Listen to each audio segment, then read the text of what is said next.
Имаме предлог на измена и дополнување на Законот за градење, кој што е поднесен од колеги пратеници. Се разбира по скратена постапка, веќе за тоа не станува збор, но добро е што го нема европското знаменце во секој случај.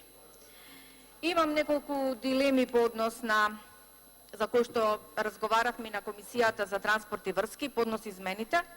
со кои што сметам дека повторно ќе сакам да се легитимира нешто што градоначалниците од Социјалдемократскиот сојуз незаконски го прават веќе повеќе од 2 години. Првата измена, која што е предложена од колегите пратеници,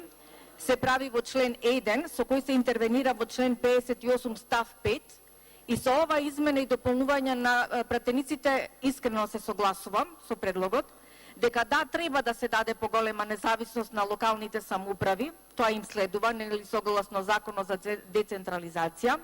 односно за објекти за кои што инвеститор се јавува владата на Република Македонија и истите се градат со средства од буџетот, и дозвола за градба секако дека треба да дава општината, а не Министерството за транспорт и врски, и ова нели на комисијата го поздравивме.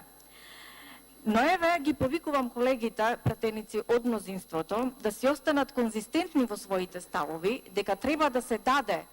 на процесот на децентрализација на вистина дополнителна поддршка и дека истото ќе го направат и тогаш кога ќе разговараме за законот за урбанистичко планирање, во кој што има една навистина смешен член, да кажам, со кој што не само што се одзема правото на општините, него се дава дискреционо право на владата на Република Македонија, замислете, сама да си носи урбанистички планови за објекти од државен карактер, а при тоа локалните самоуправи, односно општините, апсолутно никаде не постојат.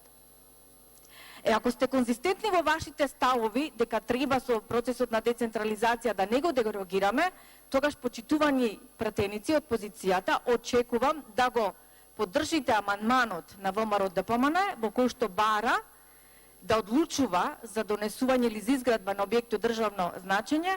општините на предлог на владата, се разбира, значи да не му се зема дискреционото право на општините. Околу вториот член со кој што интервениравте во членот 73 став 1 или во делот од Законот за градење, каде Законот за градење дозволува за одредена категорија на градби да не е потребно одобрение за градба,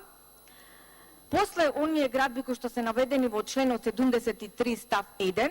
колегите со амандман интервенираа на Комисијата за транспорт и врски и бараат без дозвола за градење да може да се врши вградување или замена на опрема во градба за внатрешна гасоводна инсталација по претходна согласност од надлежните органи за заштита од пожари, експлозии и опасни материи.